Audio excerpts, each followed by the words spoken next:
Hi,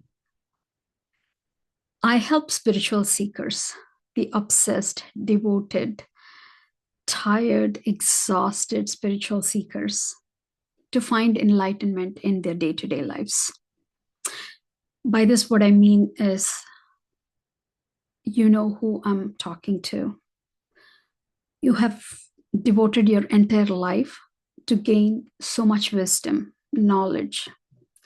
You have sincerely many different practices over and over again. You were sincere, you showed up, and you had so much personal and mystical experiences in your whole journey. But then what hits so hard is that none of those translate to our day to day lives. We have nothing to show out into the world. It's not like a proof of what we have done, but just living a human life in the human body. We don't have nothing to show to the world, to our families, to ourselves, of all this richness that we hold inside. We try to translate it, but it doesn't translate quite so well. And then we get frustrated, thinking that all the work we have done is so waste and really not meaningful. We start to doubt. But then again, something within us doesn't let us stop. We keep seeking, we keep looking for one more thing to kind of solve all these pieces of this puzzle together. And I intend that last stop is here. Hi, everyone. I'm Self Discovery Coach Hema, and I resonate with you. I feel you. This is exactly as my entire journey as well. Deep, sincere, devoted practices, moving from one school of spirituality to another, quite actually starting with a lot of self-help and then moving from one spiritual school to another, one ashram to another, one teacher to another, one practice to another. And you keep showing up sincerely. And no, none of that has failed. Everything delivered whatever amount of work we put into that. We did get all those inspirations. We did get all those experiences. But then everything quite stops after you exit out of the meditation room. And then slowly you're starting to doubt yourself. Wasn't I sincere? Wasn't my efforts enough? Or maybe, maybe it's just the method, or it's just me who is unable to, because you see the teachers and then the gurus, and then you wonder, well, it might be just something wrong with us.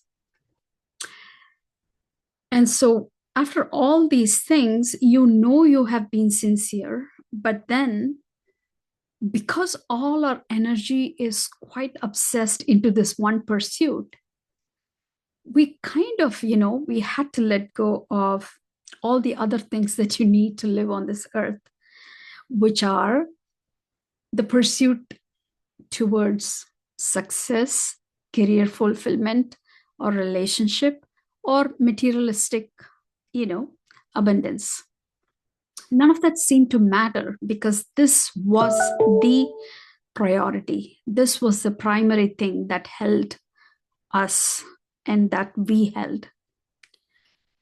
So, and then we come to a place where we kind of start to expect, okay, we did so much of this work and inner work, and why is all this richness that we experience within is not translating into the forms or into the materialistic world? And then maybe many of you or some of you have gone into all the manifestation and wealth creation or relationship or whatever different kind of work that we think, we need to do in order to create all those breakthroughs. So what I'm here to offer is it's not that you need, manifestation work in order to create what you wanted in the outside world. It's just that you can ask yourself this question honestly. Even if you have all those things in front of you, your heart would still, your whole being would still go back to answer one single question. If what I pursued, the inner work, was the thing, why am I not able to feel satisfied when I do have all those richness within me? Right? So until we really answer that question, no matter whatever we pursue, some of us have succeeded in making our career work, in making relationship work, in creating wealth. But that doesn't quite answer the actual original journey that we started out. And then you realize you're back to square one. If this is something that resonates with you, please comment below. I would like to hear as many of all these, this frustration, the stress, and the, the kind of like the muted anger within us, which claims rightfully that we did all the work, we showed up, we were sincere, we did all the sadhanas, we did all the practice, all the meditations, all the pranayamas, the breath work, and everything. We prioritized it, and then quite not clear as to why am I not able to retain that? Why am I not able to transform that knowledge into all these other things that's quite needed to live a humanly possible life? And then we feel like a failure because time passes by, life passes by, and then we feel like we got nothing to show. So if you're at that place, I can just tell you, I was at the same place quite a few years ago. And the piece that's missing is it's really integrating all these information that we have. You don't have to feel like you are starting from scratch. We have all these knowledge, we have all these experiences, but then nobody taught how to integrate it that is very, very personal to me, to you. Because the absolute truth, or whatever we were seeking, or whatever that we gained, that's like, yeah, that's the truth, that's the absolute truth. You might have experienced in so many different states, and then you might have found it very peaceful, but then it evades us when real life hits in. So the only piece that's missing is it's really of no use, even if you know what the absolute truth is or what the essential truth is. That's just one part of the puzzle. But then we will have to kind of able to have the capacity to digest it for our own personal journey. Remember, we started into this whole journey in order to overcome some initial challenge that we have totally forgotten. And so we need to kind of integrate this whole, whatever your experience and the knowledge that you have, into your system. So it's not that you understood certain truth. It has to, you got to become your own truth. You got to live your own truth. So this is the integration part that's missing. And if you're curious to know more about this integration piece, what this is really, it's about, we all have a human body and a human mind, and it comes with an expiry date, and limitations. Obviously, we cannot hold everything and comprehend everything in our mind or body.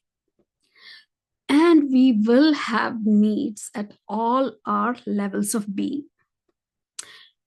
When we exist in this human body with the human mind and in the world and with the people around and with the world around, we do function with limitations.